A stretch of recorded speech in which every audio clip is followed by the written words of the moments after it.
The story is told, though who can say if it be true, of a clan of medieval warriors awoken in modern-day Manhattan, of the animated series that told their story. It is an age of darkness. Superstition and the sword rule.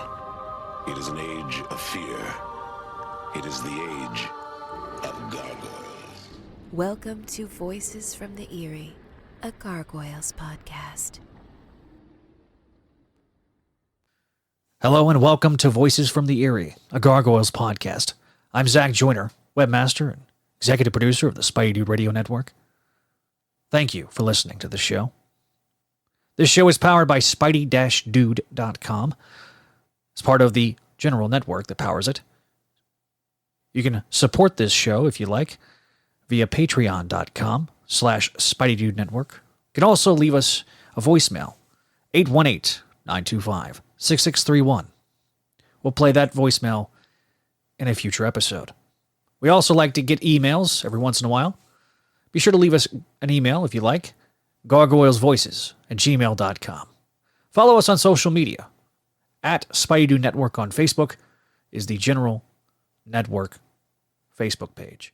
But you can also follow this exclusive Twitter handle, @FromErie on Twitter. Follow us there to get show updates at both places. Be sure to like, share, and subscribe if you're listening to us on YouTube. And if you're listening to us on your favorite podcasting app, you can always leave us a 5-star review, and we will read all of that feedback in a future episode.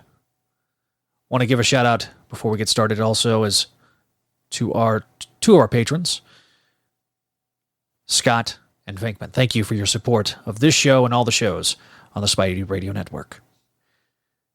As always, we thank all of our guests and our host for this show. And with that, I turn it over.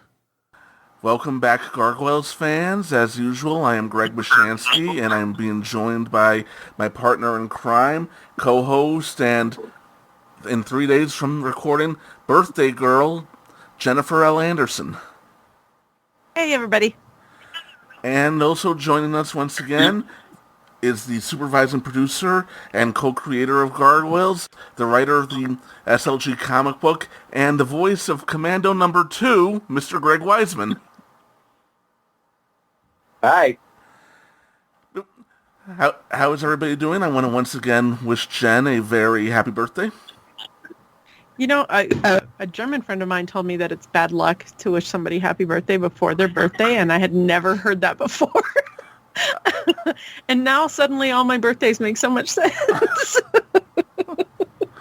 Well, we hope it's a good one anyway, so sorry. I'm sure it will be good. Thank you. And before we get started on the episode, we have a little bit of news. This is Nightwatch, reporting from New York, Travis Marshall. Tonight, more on the news that has rocked Manhattan, if not the world. Kid Robot, which is owned by NECA, is releasing a Gargoyles plushie. Have you two seen this? I've seen a picture of it online. Yeah. But I haven't seen seen it in person or anything. Yeah, it won't be. Yeah, out. I've seen it online. It is freaking adorable. Looks like Hatchling Goliath. I feel like Goliath would be offended that we would be like, oh, he's so cute! But, you know. But yeah, it should be out early next year, except for pre-order on websites like Big Bad Toy Store. And as for you waiting for your NECA Goliath, so hopefully by the time this thing posts, everyone should have them in hand. Things have slowed down due to the current shipping crisis. But hopefully by the time this posts as well, we'll have pre-orders for Demona at least. Well, you know, that's the important one for me. For me too. Well, even though my wish list is very comprehensive. And that's the news for this installment. I'm afraid we're out of time. This has been Nightwatch. Sleep well. I guess we'll pick up where we left off. We're still on the Awakening 5-parter. We're on part 2 now, and interesting things happen in this episode. Important things.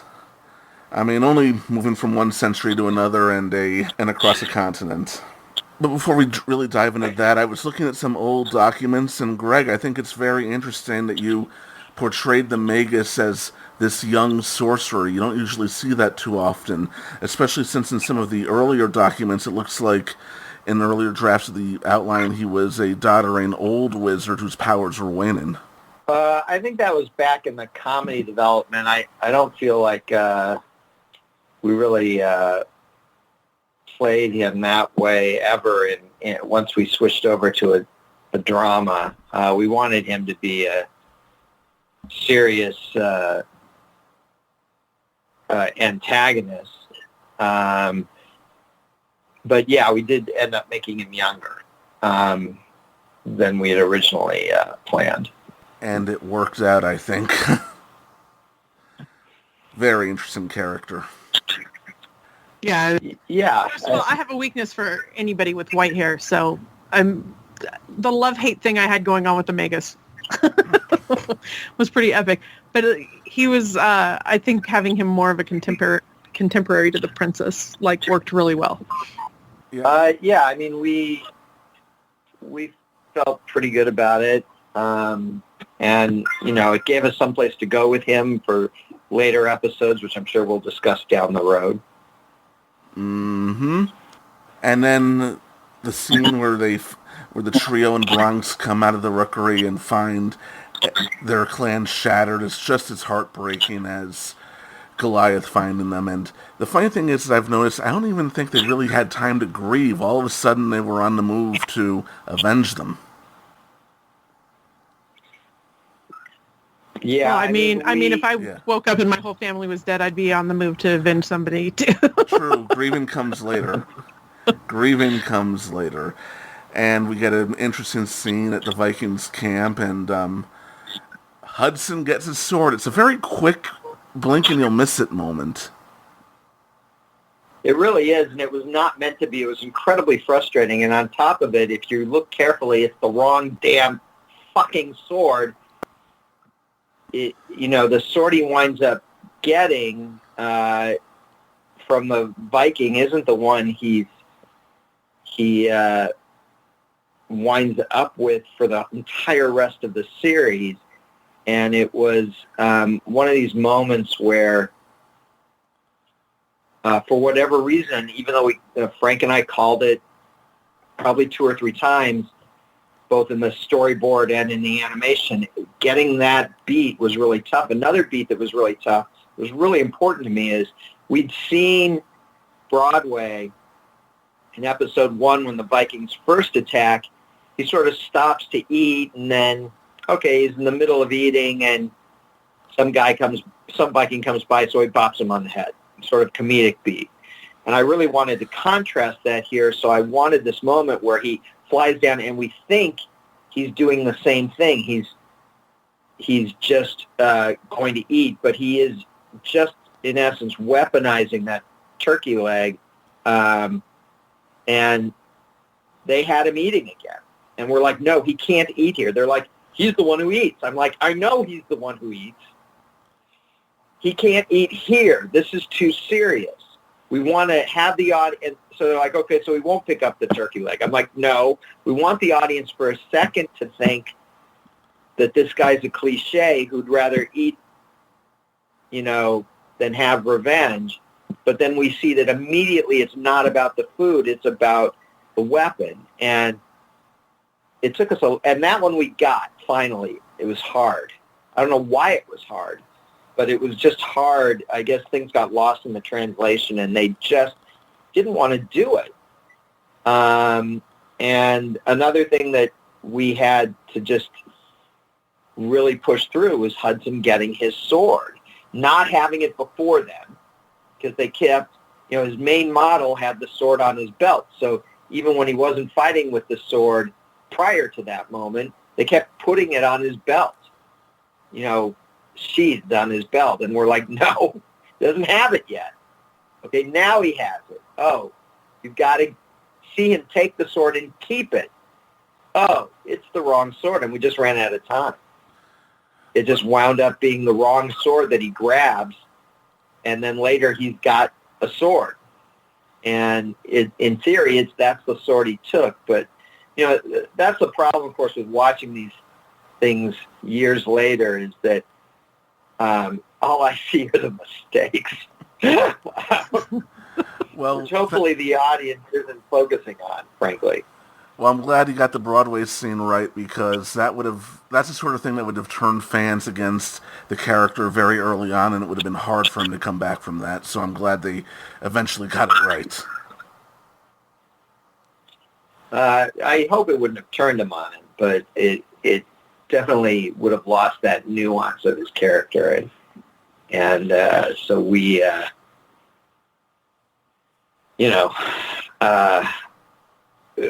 any show you work on, you're constantly striving to make it be the best show it can be. And ultimately, there are limitations of time and money and et cetera. And it never quite turns out to be exactly what you want it to be. But, you just try to get it as close as you possibly can. Well, let's talk about a scene that went perfectly then. It's shortly afterwards, Goliath catches up with the captain and Hakon, and he is murderous, and we get that perfect, iconic Chernobog moment, as I believe you've described it in the past, with that classic line that we've been lucky enough to hear Keith David use that one in person. I've been denied everything, even my revenge! Yes, we have. Keith really loves that line. It's still a great moment. I saw it last night, and of course, aged person that I am, I forgot that I ever referred to it as a Chernobog moment. And so last night I'm like, wow, that's a real Chernobog moment. As if that was a new thought. When I watched the episode. But that says more about the deterioration of my brain than anything else. But no, it's so well done, and I love that it says a lot about his character in that moment that he chooses to save Princess Catherine instead of taking revenge on the captain and on Hakon, and that moment where Hakon just points his finger at the captain. He's the one you shattered him. Yeah, I mean, Hakon's pretty repulsive, I think. Yes. And the captain, is, I hope, this flawed but sympathetic character. I mean, he's done something horrible here. And,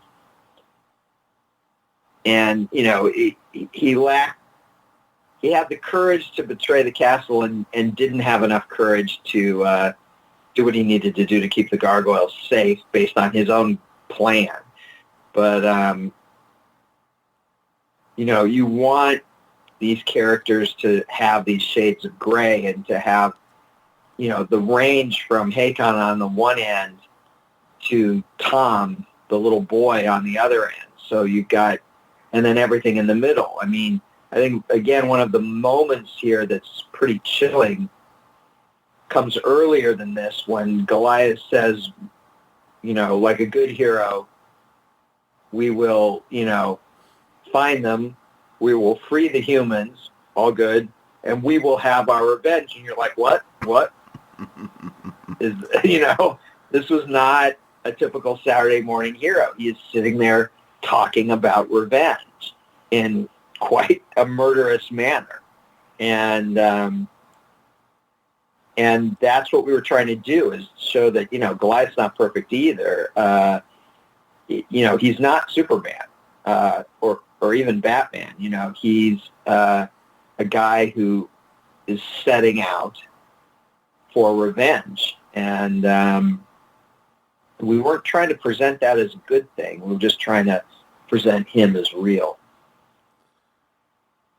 Well, he does go through like all the emotions, like in this. Like he's got grief, and then he's got relief at seeing that the trio in Bronx are still alive, and then his anger and just frustration at not even getting his revenge, and then his resignation, of his fate. He really, really goes through it all. And we're probably getting ahead of ourselves, but the suicide moment, because that's what that is. Oh, absolutely, yeah. Yeah, I don't know how focused the fans were. I mean, I've talked about this enough at this point that, you bring it up that way. But,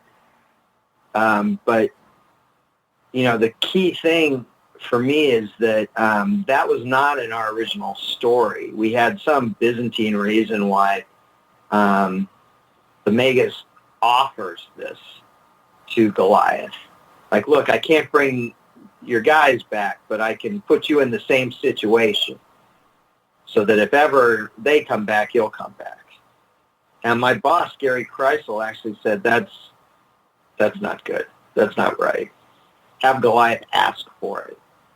And that changed the whole tone of it, because Goliath asking for the spell to be cast on one more time on him as well is not thinking in terms of the spell ever being broken.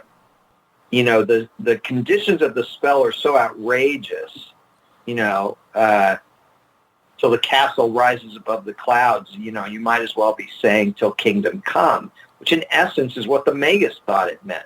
It's not like the Magus thought, well, someday that castle is going to rise above the clouds. It's going to happen. Skyscrapers will happen, guys. They will happen. I mean, it's not like some kind of prognosticator thinking that 1,000 years in the future we're going to build tall fucking buildings. He is assuming that in essence this is a condition that will never come true. And so our explanation, that is Paul Lacey, Michael Reeves, and myself's explanation that he would make this offer seemed shallow. And it's one of the lessons I learned was that when you get notes from upstairs, from the executives, from the powers that be, there's and I still have it, a knee-jerk reaction to just say, no, I know what I'm doing, leave me alone, don't give me notes. Even when I know I have to take them, I have that knee-jerk reaction. But that was a great note. I mean, just a great note. And so it reminds you to keep an open mind. Sometimes the notes are helpful and useful and terrific even. And this one was just that. And what's interesting is that even for our initial target audience of 6 to 11-year-olds, we felt that was very understandable in execution. Obviously, Keith did an amazing job reading that line. And the shock on the faces of the princess and the Magus tell a piece of that story, too. But, yeah, he is, in essence, committing suicide. He's saying, you take my eggs. I know I'm the dad. I can't deal. I can't do it. I cannot do it. Watch over them. I'm done. And he asks, in essence, for them to put him to sleep.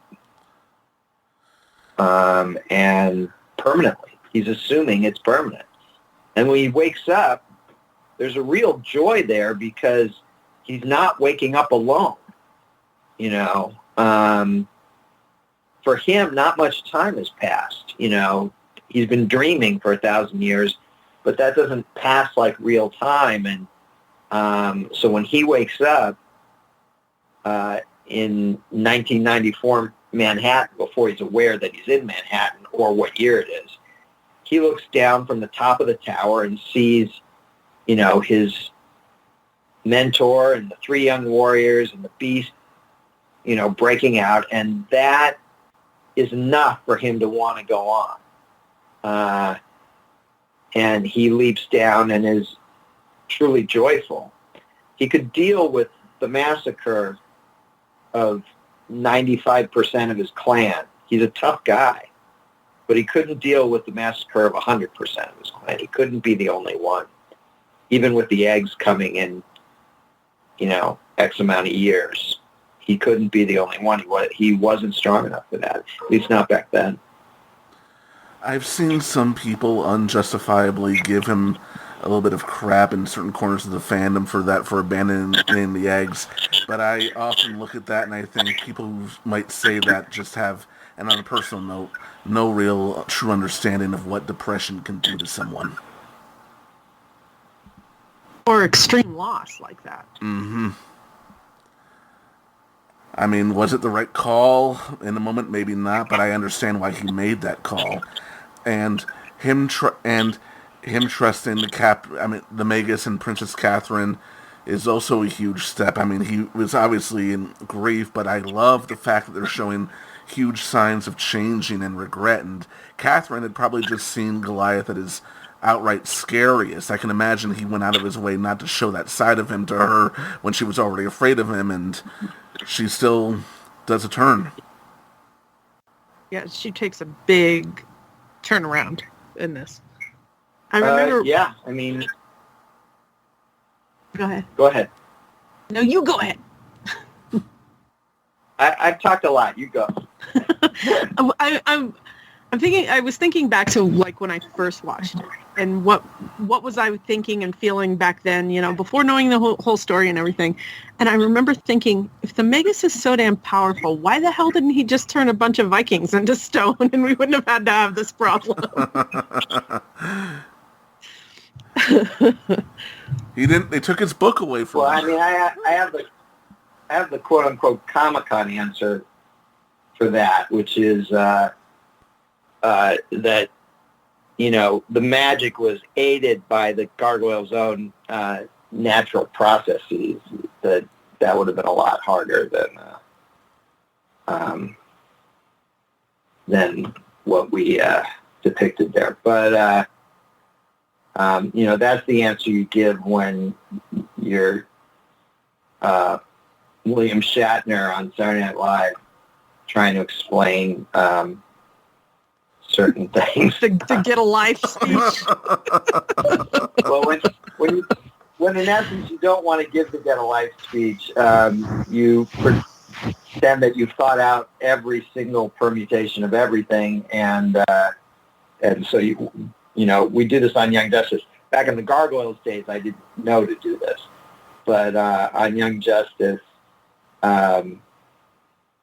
we are constantly coming up with Comic-Con answers to explain things that we realized after the fact we didn't quite get right, or we couldn't quite get the animation on, or whatever. We have what we call our Comic-Con answers to problems that we recognize too late to solve. So like, in this episode, you hear Owen say that the locals consider the castle haunted. Later on, we find out that Hakon and the captain are haunting the caves below it. Like, so you weren't thinking about Hakon and the captain when you wrote this? Is that what you're saying to me?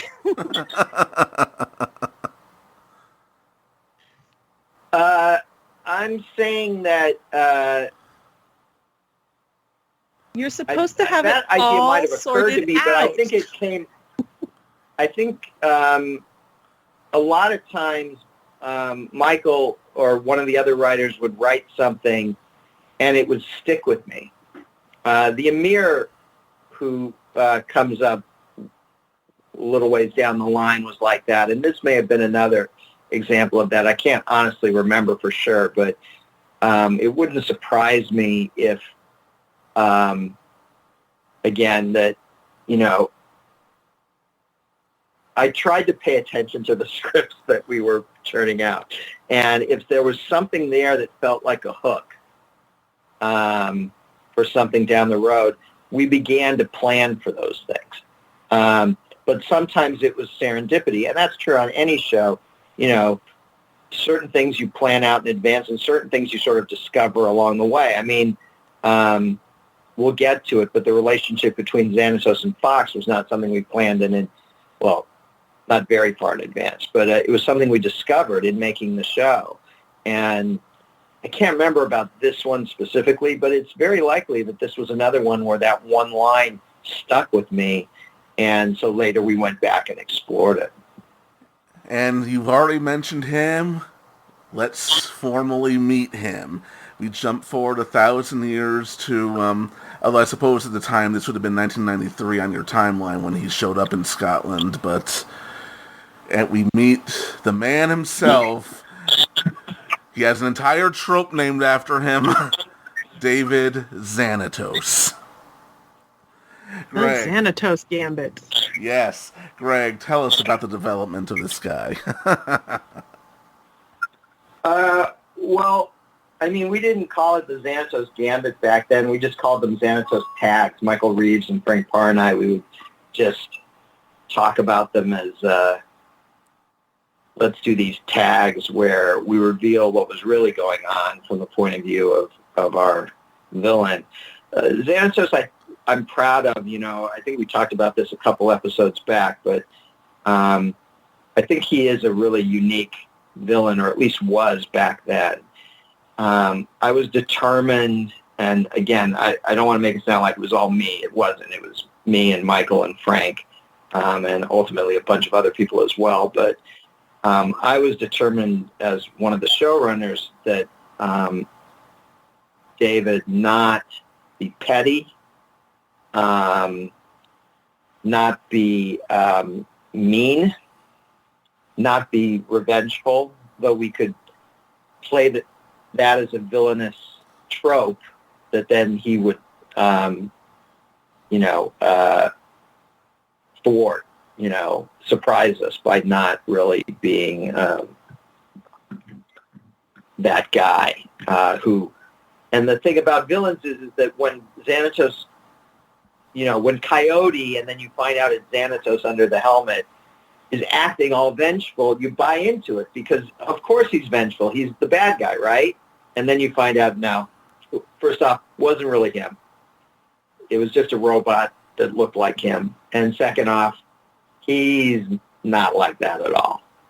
He's got plans within plans within plans. And the idea of plans within plans is something that Carrie Bates and I did with a character called General Wade Ealing when we wrote Captain Atom for DC Comics a few years prior to Gargoyles in the late 80s or into the early 90s. And Ealing was not as charming by any means as Xanatos. That's something that we added. Michael added. Obviously, Jonathan Frakes, who plays him, added it. But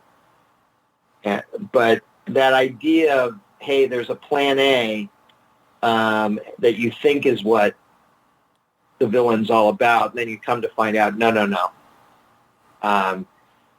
If he'd gotten A, that would have been great, but his real goal was plan B. And then we even made fun of that in one episode where he actually had a plan C, plan D. I mean, again, we'll get to this down the road. But it was that idea that you could actually find this guy charming. And one thing we definitely did discuss was that, okay, let's try and fool the audience in this first episode that he's in into thinking that he's not a villain at all, but that this is going to be their benefactor, that he is Bruce Wayne, that he is a charming, rogue with a wink and a ponytail for some reason. Well,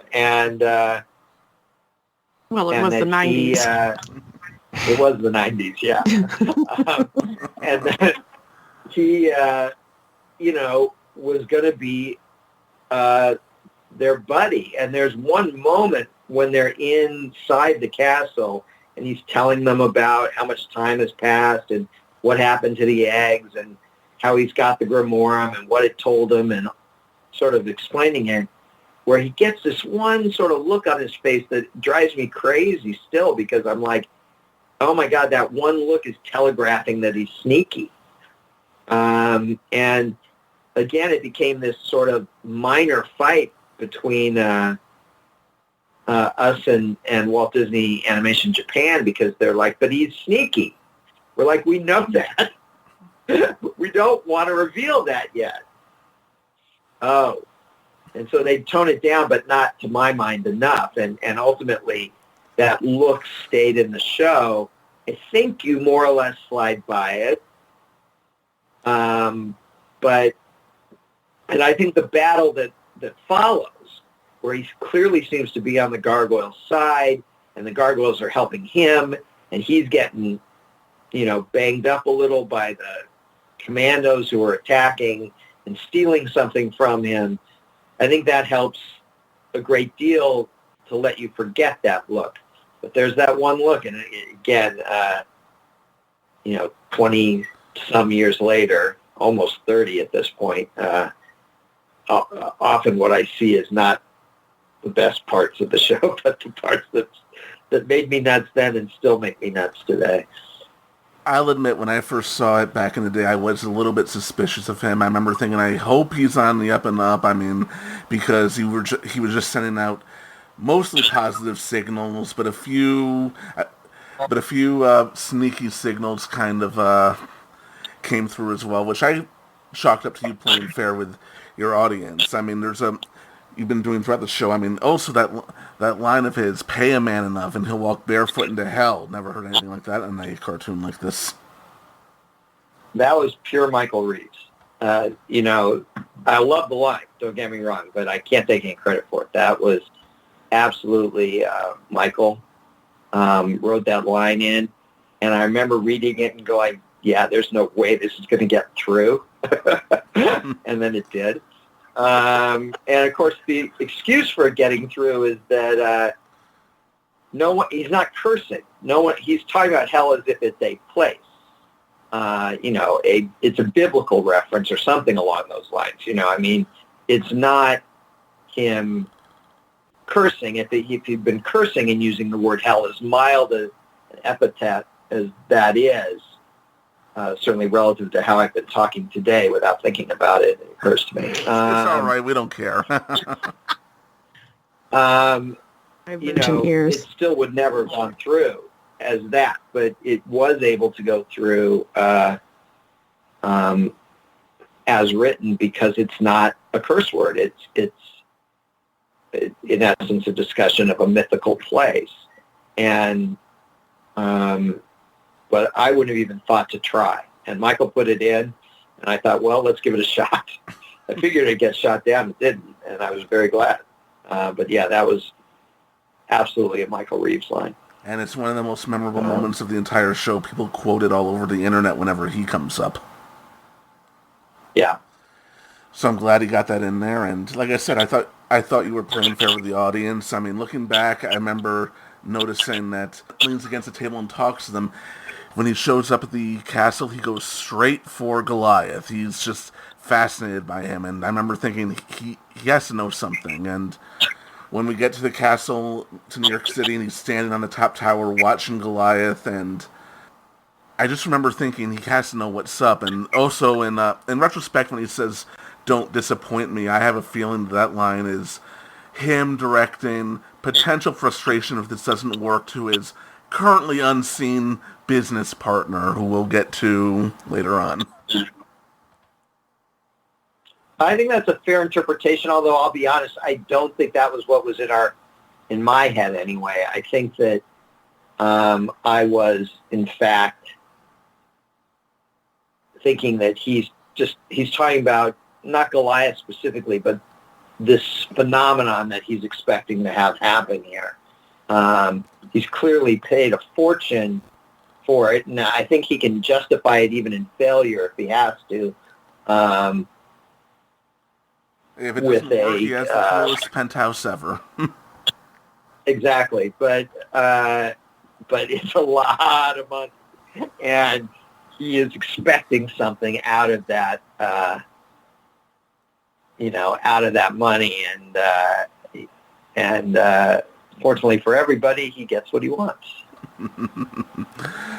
And astronomical, I believe Owen said. But let's also, talk about the art direction here as well. It was just gorgeous. The first time we see the city, I remember thinking, they drew the FDR Drive when we get that first shot, and because I've never seen it in a cartoon, and many take place in New York City, so I was excited to see that being a New Yorker.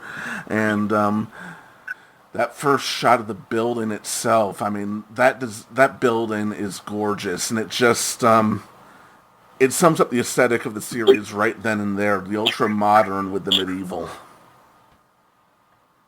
Yeah, and that was always the idea. Going back to the early development, even the comedy development. But absolutely, once Frank came aboard, that building was transformed. I mean, we always had a castle atop a skyscraper. That was always part of the idea. But Frank really guided our Japanese partners into making something truly incredible. And I think Frank talked when he was on the show about going to New York and taking all those photographs and then sending all those photographs. And we also sent clips of the city from things like the David Letterman opening and stuff like that. And they just went to town on it with their BG design. I mean, and it is gorgeous. And you go from sort of night in the 10th century to broad daylight in the 20th century Scotland to this sort of hazy city. It sort of goes from helicopter to helicopter. You've got the sort of working helicopter that takes away the top of the tower. And then you've got this sleek, jet helicopter of Xanatos's. And you get the city, and then you get, sunset starts to come on, and the characters wake up. This was another challenge, was trying to get our animators overseas to understand that we wanted to see a thin layer of stone explode off the gargoyles. Some of you, of your listeners, will probably have seen off the original first season DVD, that preview that we did, that, or maybe at a convention, saw that preview that showed all the gargoyles waking up without any stone skin shattering off. That's because we had to send it back and get the stone skin later. And the preview was done before we had time to make that fix. But it, getting that explosion, they just had the stone sort of falling off them. Well, first they just had it dissolving. Like the lawn gnomes. From an image of them in stone to an image of them not stone. And then we said, no, it's got to be stone. It just sort of fell off them. We're like, no, it's got to be explosive. And so it took us a few turns to get to that. But it's a pretty incredible shot any way you shake it. I mean, you're rotating around that tower, and that is hard to do, to maintain perspective and to make that work. And it turns out pretty, that was something I thought turned out pretty well. I was pretty happy with it. It's spectacular. And Jen, I got to ask, I mentioned mine, what were your first impressions of Xanatos? He's super hot. He is. I'm a straight man, and I'll say that he is. Is that not the right answer? No, because he's definitely super hot. But, yeah, I don't know. I was so enamored with the gargoyles themselves. I don't think I put much initial thought into Xanatos until the fight. And then I was like the whole thing seemed a little too convenient. So, but that was just, me. My kids were like, yay, explosions. Multiple levels. Perfect. But yeah, and the contrast of the Great Hall, it was just warm, inviting, despite the gargoyles being thrown out of its place in the 10th century. Now it's this cold foyer. The art direction's just brilliant. Yeah, I mean, it was that idea that let's take this castle. There'll be aspects of it that are just as medieval as they ever were, but there'll be other aspects that are truly, that, have been modernized. The kitchen, the library, all sorts of areas. And the first sort of glimpse you really get of that is here with the, with that Great Hall now being sort of recast as a modern meeting space. And yet still has touches of it. Like, you still got the Grimoire Marquinorum under glass in there and stuff like that. But it's got the tapestries and everything. I mean, it just like made it shiny. Is what it did. Right. Gorgeous. He made it his, as he should. And that battle is actually really cool. We talked about it a little bit, and you were Commando number 2. I was definitely a commando. I forget what number. I'm the guy who says "nice mask" there. Your voice acting debut? No, actually, my uncredited voice acting. This was also uncredited, and from a union standpoint, illegal. But my voice acting debut was actually in an episode of Tailspin that is obviously so beloved that it's one of the 2 or 3 episodes that Disney Plus isn't showing of Tailspin on their streaming service. Why are they not? But I had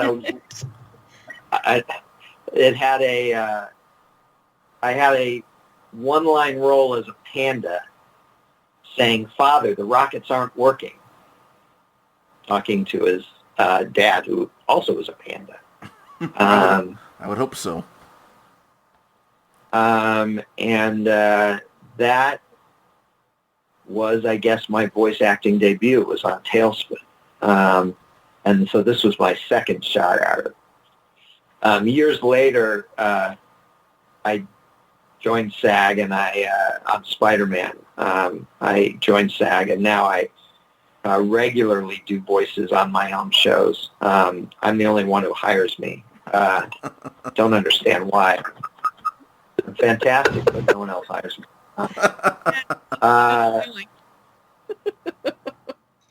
And so, I tend to take a small but fun role here and there. I was Donald Menken on Spectacular Spider-Man, and Lucas Carr and the Ultra Humanite on Young Justice, and I've done roles on Witch and a few other things. I actually got to play a stormtrooper on Star Wars Rebels, which was a lot of fun. Very cool.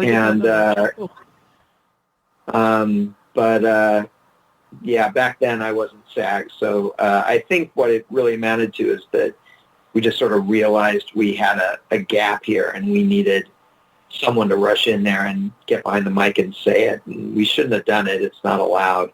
Now that I'm in SAG, I'm outraged by it. But at the time, I'm like, yeah, I'll do it. And it's just 2 words: nice mask.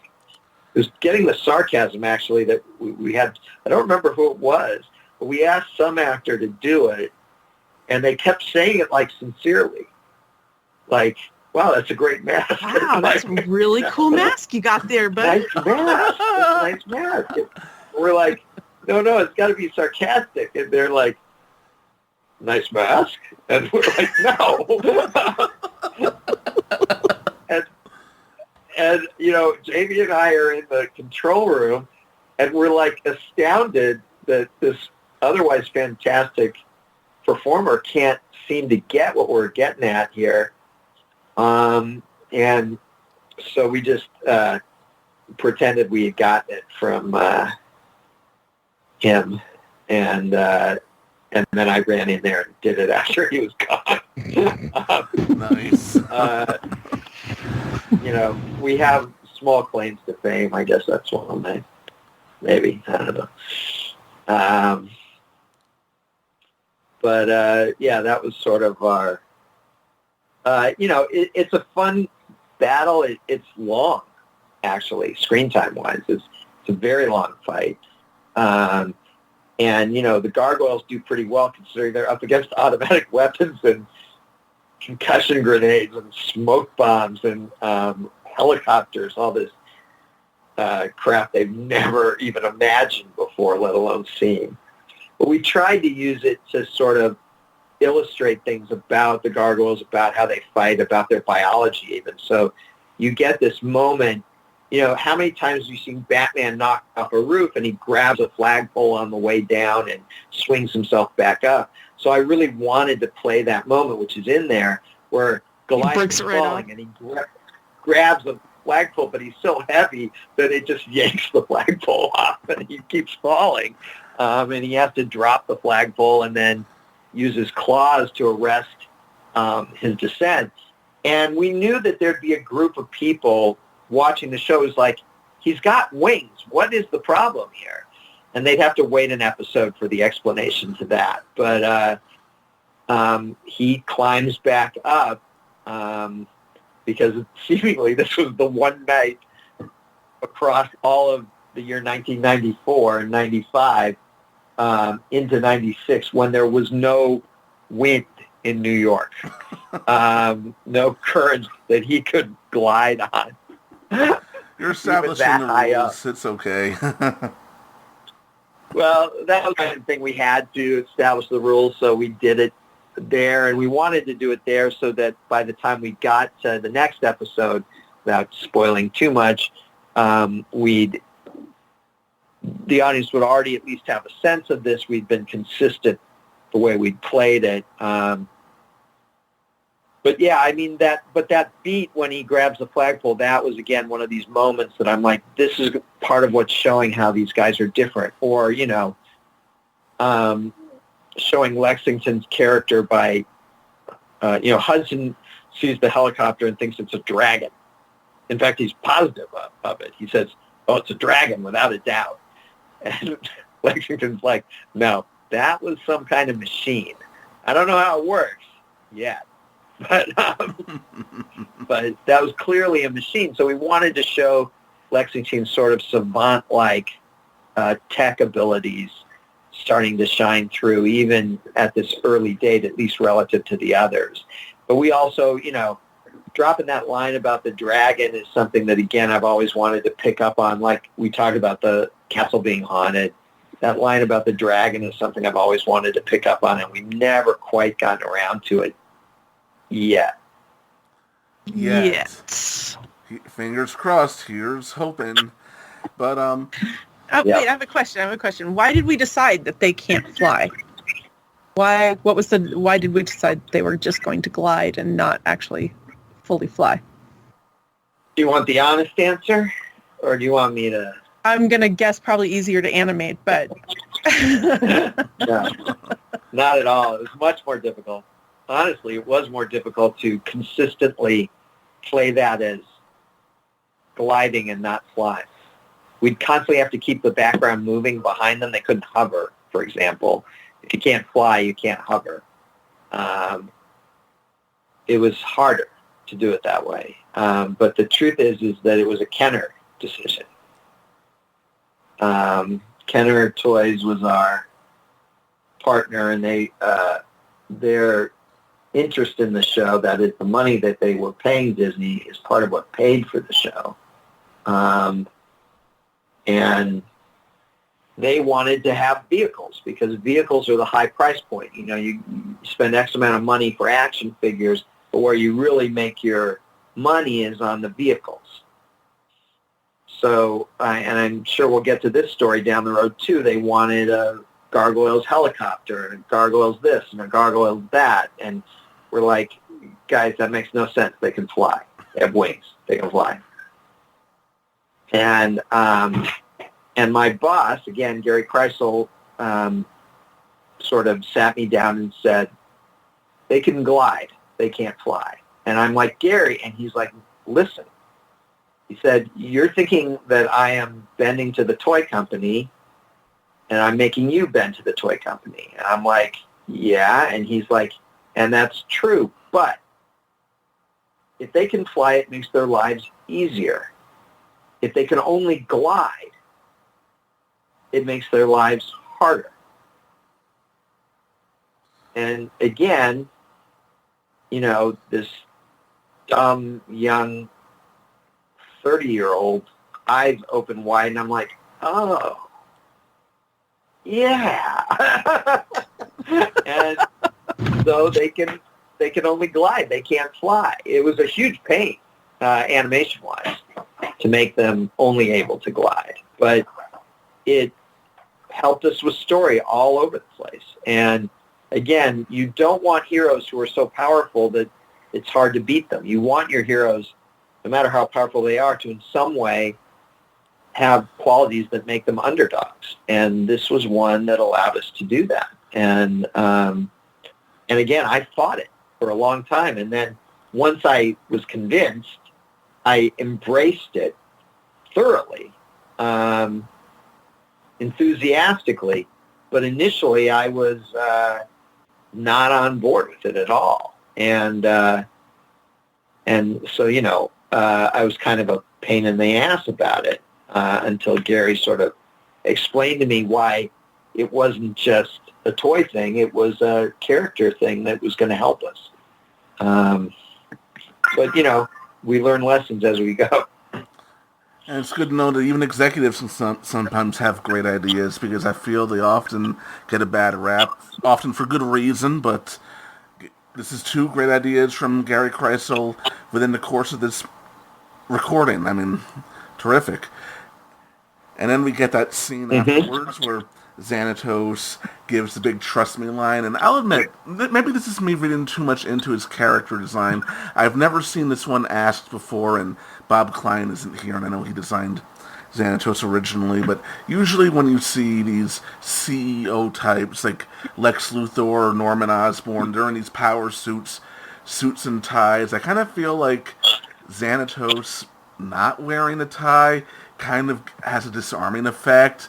He looks more a little bit more casual, despite looking all business, and it kind of draws you in a little bit more. Am I reading too much into this? I don't think so. I mean, I don't want to pretend I remember stuff that I don't remember, but obviously at some point we must have had a discussion about should he be wearing a tie, because he was a businessman. It was the 90s, like power ties were the thing. Right. So, I mean, at some point we must have come to the conclusion, no, that's not the look he's affecting, that's not what he's going for here. And so I don't remember a specific discussion about that like I remember the 2 Gary discussions we just talked about. But him not wearing a tie does go back to Bob Klein's original design, and we never changed it. And at some point, there's no way that couldn't have come up. So it must have been a choice. It might have been Bob's choice. It probably was. And then none of us changed it anyway along the way. But I can't imagine that wouldn't have been discussed. So we must have, I would guess, for the very reasons you just laid out, have come to that conclusion. But I just can't remember. I can't remember for sure. Maybe Bob would or Frank would, but I can't remember. Either way, the design worked. I mean, I'm going to say the design worked in every recording that we do, because it's a gorgeous-looking show, and among other things, and we've pretty much come full circle as well back to the beginning of the first episode, and we know, and we'll pick up with Elisa more in the next one, but before we begin wrapping up, are there any other aspects of this episode, Jen? Anything? I remember at the end of it when Elisa says that she's going to find out what's going on up there. Like, Morgan comes up and is like, what's going on? And she's like, I'm going to find out. And I was like, oh yeah, I can't wait to see her in action. Like, we were with her at the very beginning. I couldn't wait to find out more about her. And we were about to get to have more of her, so I was pretty excited. She was already intriguing. Yeah. Although I do wonder, since you mentioned that this was originally a 4-parter, and the first act of this was the last act of the Dark Ages was brought here. Was the original cliffhanger supposed to be her falling off the building that we'll see in the next episode? I honestly don't remember. I might remember once I see episode 3 again. It's been years since I've watched Gargoyles, and I'm watching them the night before we record these, each episode the night before. So it's been a long time since I've seen the third part of Awakening. Once I see it, it might sort of jog my memory of exactly where it ended in the fourth part. I'm very clear memory that originally the first part ended the entire Dark Ages sequence was all in the first part. Right. And so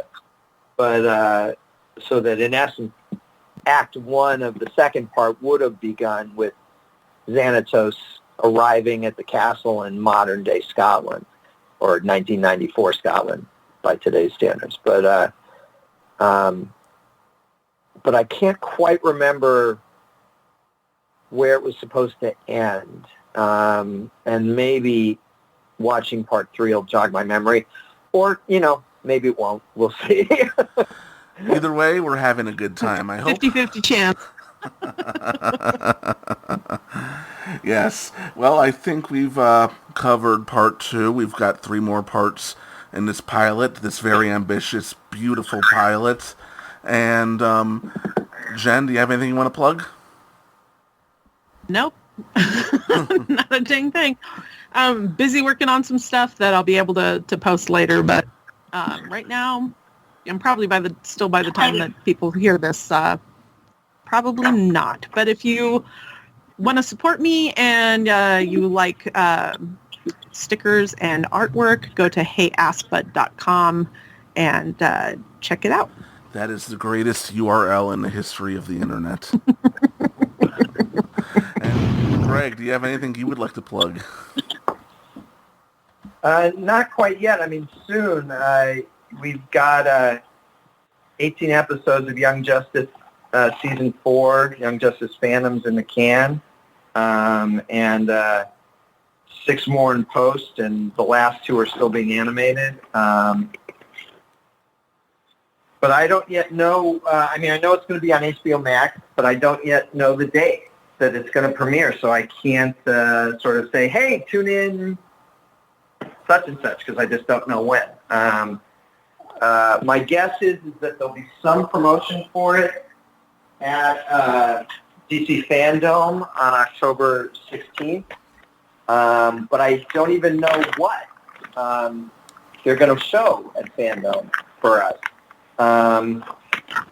So I'm hoping to have more information. Of course, by the time this airs, we may all know more, but at this moment when we're recording it, I'm still pretty much in the dark about when the show is coming out. But we're progressing. We're making it. All right. Excellent. Sounds good. We look forward to it. We're definitely looking forward to it. And listeners, thank you for listening to us as well. Greg, thank you.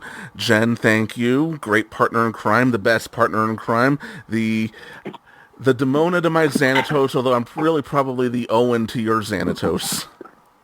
That's the way I like it. And we'll be back in another month with Awakening Part 3, where Goliath and Elisa Maza meet for the first time. Kind of a big deal.